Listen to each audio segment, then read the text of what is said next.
semangat Tuhan. Mari kita buka Alkitab kita yang terambil di dalam kitab Matius pasal yang pertama. Kita akan baca dari ayat ke-18 sampai dengan ayat ke-25. Matius pasal yang pertama ayat 18 sampai dengan ayat yang ke-25 tentang kelahiran Yesus Kristus. Kelahiran Yesus Kristus adalah seperti berikut. Pada waktu Maria ibunya bertunangan dengan Yusuf, ternyata ia mengandung dari Roh Kudus sebelum mereka hidup sebagai suami istri. Karena Yusuf suaminya mempunyai seorang yang tulus hati dan tidak mau mencemarkan istrinya di muka umum, ia bermaksud menceraikannya dengan diam-diam.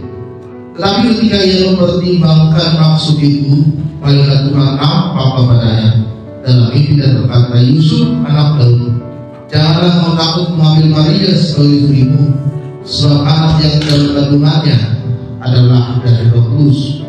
Ia akan melahirkan anak laki-laki dan engkau akan menamakan dia Yesus, karena dialah yang akan menyelamatkan umatnya dari dosa mereka. Hal itu terjadi supaya genap yang difirmankan Tuhan oleh Nabi, sesungguhnya anak dari itu akan mengandung dan melahirkan seorang anak laki-laki, dan mereka akan menamakan dia Immanuel, yang berarti Allah menyertai kita. Sudah bangun dari tidurnya, Yesus berbuat seperti yang diperintahkan malaikat Tuhan itu kepadanya. Ia mengambil Maria sebagai istrinya, tetapi tidak bersetubuh dengan dia sampai ia melahirkan anaknya laki-laki, dan Yusuf menamakan dia Yesus. Saudara kasih nama Tuhan, firman Tuhan yang kita baca merupakan peristiwa tentang kelahiran Yesus Kristus. Dan saudara pikir ini kok belum nakal, tapi kok firman Tuhan yang tentang ini. Tetapi kita akan membahas salah satu pribadi yang ada di dalam firman Tuhan itu, yaitu Yusuf. Ya, kenapa firman Tuhan bagi hari ini membahas Yusuf sebagai orang tua dari Yesus? Ternyata ada hal yang kita perlu pelajari dari Yusuf, yaitu dia mempunyai sebuah integritas. Ya, oleh sebab itu tema firman Tuhan pagi hari ini itu adalah pribadi yang memiliki integritas. Apa sih yang dimaksud dengan integritas? Integritas itu berasal dari bahasa Latin yaitu integer.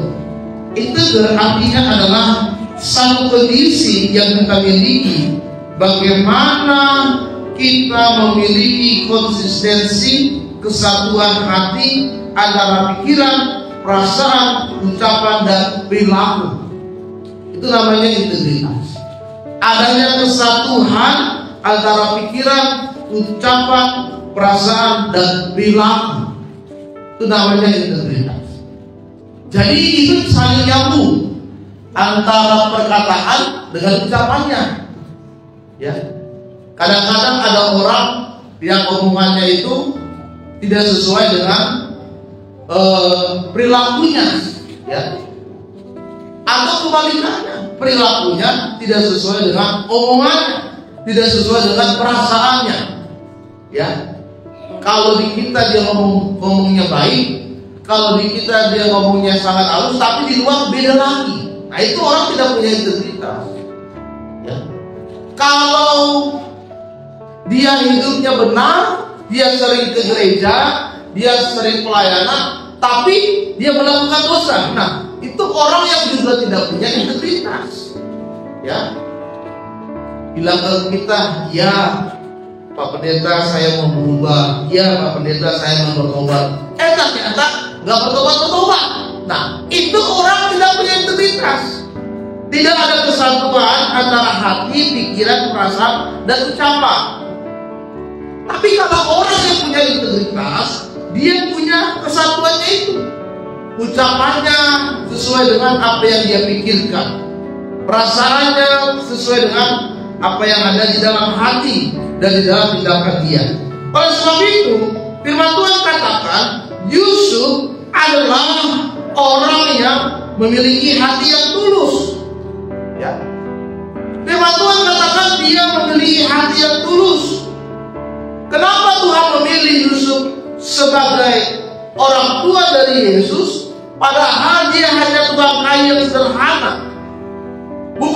bukan orang yang terkenal, bukan orang yang punya popularitas pada saat itu. Tetapi bukan itu yang dilihat Tuhan, tetapi yang dilihat adalah karakter, kualitas di dalam dirinya. Ya. Oleh sebab itu, saudara, integritas bukan sekedar moralitas dari luar, tetapi punya respon yang tulus, yang taat, yang terkendali antara di hadapan Tuhan dan di hadapan orang lain. Itu namanya orang yang punya integritas di hadapan Tuhan. Oleh sebab itu, apa yang harus kita pelajari dari karakter Yusuf yang memiliki integritas? Ada 3 hal yang kita pelajari pada saat pagi hari ini. Yang pertama, Yusuf mempunyai hati yang tulus. Makanya firman Tuhan tadi mencatatkan di ayat 19, Yusuf memiliki hati yang tulus. Karena ketulusan hatinya, ketika Yusuf mendengar bahwa Maria sedang mengandung, dia tidak langsung menceraikan, meskipun mereka sudah tunangan. Saudara, pada masa itu, bagi orang-orang Yahudi, orang yang sudah bertunangan itu dianggap mereka sudah menikah. Dari statusnya mereka itu sudah menikah kalau sudah berada di dalam tahap pertunangan. Oleh sebab itu, orang yang sudah bertunangan kalau mau pisah harus dengan proses perceraian pada masa itu. Dan ketika Yusuf mendengar bahwa calon istrinya Maria, tunangannya Maria, sudah hamil, dia tidak mau mengecewakan dia, dia tidak mau mempermalukan dia dan di depan banyak orang, tetapi dia diam-diam supaya dia tidak dihina banyak orang, supaya dia tidak dikecewakan banyak orang. Dia lebih baik berpisah secara diam-diam, karena waktu itu dia belum tahu apa yang sedang dikandung oleh Maria. Dia punya hati yang tulus. Dia mengutamakan kasihnya, bukan egonya. Dia merasa dikhianati pada saat itu oleh Maria, tetapi dia tetap mempertimbangkan yang terbaik untuk dia dan untuk orang lain. Orang yang punya integritas yang baik harus punya hati yang tulus.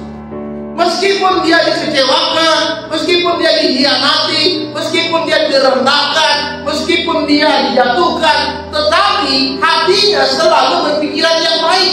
Hidupnya selalu memberikan nilai-nilai yang positif, melakukan tindakan yang baik kepada orang yang melakukan itu, kepada kita. Jangan kita balas kejahatan orang itu dengan kejahatan yang lebih lagi kepada dia. Makanya firman Tuhan katakan, balaslah kejahatan dengan kebaikan. Kalau kau ditampar pipi kiri, berilah pipi kanan. Ya, tapi orang zaman sekarang nggak mau gitu. Sakit Pak, dikasih pipi kiri kena tampar, kasih lagi pipi kanan kena tampar, ya kan? Kalau bisa Pak, sampai mati saya nggak mau maafin dia. Sudah sakit itu yang dia lakukan kepada saya. Ya. Tapi firman Tuhan tidak mengajarkan seperti itu.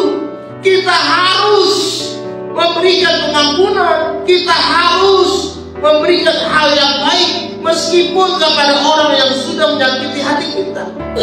Dan itulah ciri orang yang memiliki ketulusan hati. Jadi tidak ada maksud lain dari apa yang dia lakukan. Tulus hati ini. Melayani dengan tulus. Tidak ada embel-embel. Oh, kalau di gereja ini dapat transport segini, gereja ini dapat transport segini. Enggak. Oh, melayani di gereja ini mau sekalian cari pasangan. Enggak. Ya kan? Melayani dengan tulus. Bekerja dengan tulus. Ya kan? Sekolah, kuliah dengan tulus, dengan sepenuh hati yang kita berikan kepada Tuhan. Yusuf melakukan hal itu. Dia menjaga reputasi dari Maria. Dia menunjukkan kepekaan terhadap martabatnya. Meskipun dia tersakiti, tetapi dia memilih diam daripada dia mencemarkan orang lain. Dia sudah menyakiti saya, nanti saya balas. Saya akan menyebarkan kejelekan-kejelekan dia juga kepada orang lain. Tidak perlu, saudara. Ya. Dia sudah berbuat jahat kepada saya, oh nanti saya balas. Saya juga akan berbuat jahat kepada keluarganya. Tidak perlu. Lebih baik kita diam saja, kita tenangkan diri kita sabarkan diri kita, lalu kita berdoa sama Tuhan. Apa yang harus saya lakukan? Berdoa, doakan orang itu dan memiliki hati yang tulus. Hal yang kedua yang harus kita lakukan adalah kita harus taat dan tunduk kepada Tuhan. Ketika Yusuf mendengar Maria sudah mengandung, kemudian dia akan menceraikan Maria secara diam-diam. Tetapi Yusuf bermimpi. Di dalam mimpinya, malaikat Tuhan berkata kepada Yusuf bahwa Yusuf, bayi yang dikandung oleh Maria itu adalah Roh Kudus. Ya. Bayi yang dikandung di dalam Maria itu adalah Roh Kudus. Dan Roh Kudus malaikat berkata kepada Yusuf bahwa jangan engkau menceraikan dia dan berikanlah dia nama yaitu Yesus, karena dia yang akan menyelamatkan umat manusia dari dosa. Saudara, meskipun secara pikiran, meskipun secara logika sepertinya tidak masuk akal. Bagaimana seorang perempuan tanpa proses pernikahan, tanpa proses hubungan suami istri, tiba-tiba dia bisa hamil, bisa mengandung seorang anak. Tetapi karena dia mendengar malaikat Tuhan berkata kepada dia, maka dia mengubah keputusannya. Yang tadinya dia ingin menceraikan Maria secara diam-diam, tetapi dia mengikuti keputusannya Tuhan. Dia membatalkan niat dia menceraikan Maria. Dan ketika dia tahu itu adalah rencana Tuhan,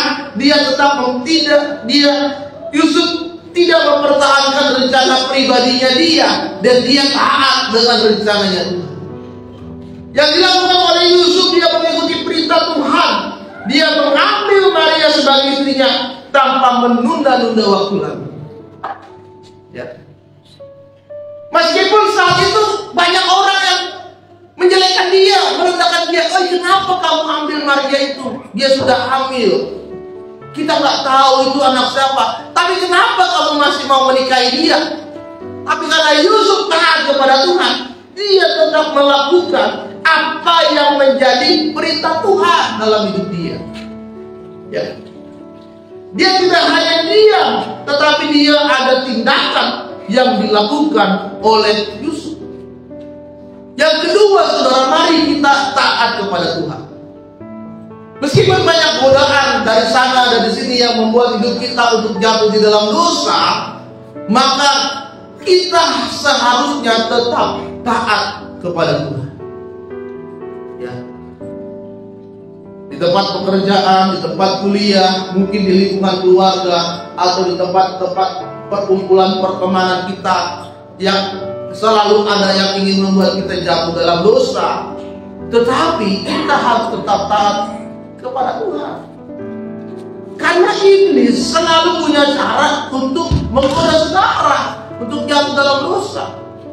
Bukan berarti kita sudah rajin ke gereja setiap hari Minggu, kita sudah melayani Tuhan, kita sudah setiap hari baca firman Tuhan, kita sudah setiap hari ada mesbah keluarga, mesbah Tuhan. Bukan berarti iblis lari dari kita, tidak.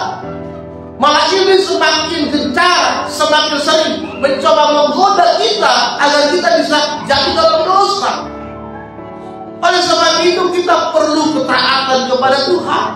Kita perlu mendengarkan keinginan dan rencana Tuhan. Agar apa? Agar rencana Tuhan yang terjadi di dalam kehidupan kita. Amin. Jangan peduli apa kata orang. Ikut saja apa yang Tuhan katakan. Bahwa orang itu hanya bisa berbicara, Toh orang itu tidak bisa membantu kita apapun, tapi Tuhanlah yang akan membantu hidup saudara. Apa sih yang gak dibilang oleh orang? Oh, emang dia bisa apa? Emang dia mampu apa? Ya kan? Keluarganya kan begini, kehidupannya kan begini. Dia kan orang susah, dia orang melarat, gak mungkin dia bisa bangkit. Itu kata orang, saudara. Kata orang itu selalu melemahkan, merendahkan kita. Tapi kalau kita percaya, kita taat kepada Tuhan, Tuhan pasti akan bangkitkan hidup saudara. Amin. Ikut Tuhan saja dengan benar, percaya saja dengan Tuhan, pasti Dia akan memberkati dan membangkitkan kehidupan saudara dan keluarga saudara. Amin. Yang ketiga adalah kita harus menahan diri.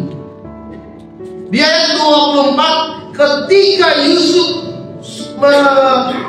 mendapatkan mimpi dari malaikat Tuhan, dan apa yang dilakukan oleh Yusuf di ayat 52 dikatakan bahwa dia tidak melakukan hubungan intim sampai Yesus lahir.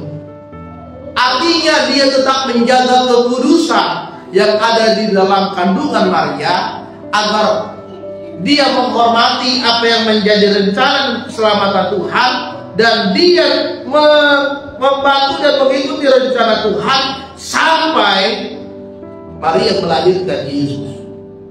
Dia menahan diri dari keinginan pribadi dia. Dia menahan diri dari hawa nafsu dia, dan dia tetap mengutamakan kepentingan-kepentingan ilahi di dalam hidup dia. Saudara, yang ketiga, mari kita menahan diri dari segala hawa nafsu, dari segala godaan-godaan iblis yang mencoba mempengaruhi kita dengan banyak hal.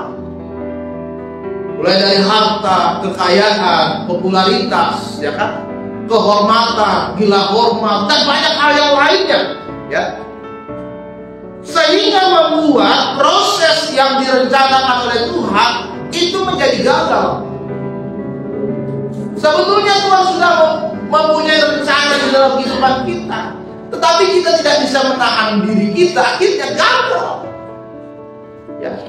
Yusuf sangat konsisten dalam panggilannya sebagai pelindung dari bayi Yesus yang ada di dalam kandungan. Dia menjalani perannya sebagai keluarga, sebagai suami, sebagai ayah yang setia, bertanggung jawab dengan apa yang sudah dipercayakan oleh malaikat Tuhan kepada dia. Dia bertanggung jawab akan hidupnya sampai dia menyelesaikan apa yang menjadi rencana Tuhan, yaitu Yesus lahir ke dunia ini. Dia bisa menahan dirinya. Mari saudara, kita menahan diri kita dari dosa dan bertanggung jawab lagi kepada Tuhan. Tuhan akan menanya kepada saudara, apa bertanggung jawaban saudara ketika berada di dunia ini? Apa yang sudah saudara lakukan untuk Tuhan ketika engkau berada di dunia ini? Seberapa banyakkah jiwa yang sudah saudara selamatkan untuk Tuhan ketika engkau berada di dunia ini? Apakah hidupmu selama kau di dunia ini sudah benar, atau lebih banyak dosa yang kau lakukan ketika kau berada di dunia ini? Tapi percayalah, kalau saudara ikut Tuhan dengan benar, kalau saudara memiliki integritas dengan Tuhan yang benar, maka Tuhan akan memberkati dan menolong hidup saudara. Amin. Yang kuliah, yang mau kuliah, atau yang naik kelas ke jenjang berikutnya, aduh, kadang berpikir gimana Tuhan kuliah di sana, biaya kuliahnya nanti ke depan, gimana Tuhan untuk proses di sana. Tapi percayalah, kalau kita punya integritas, perkataan, ucapan, pikiran, perasaan kita itu sama, semuanya tertuju kepada Tuhan, pasti Tuhan akan merencanakan dan menolong yang terbaik dalam hidup kita. Amin. Oleh sebab itu saudara, milikilah pribadi yang berintegritas di hadapan Tuhan, maka Tuhan akan menyatakan kuasanya bagi saudara.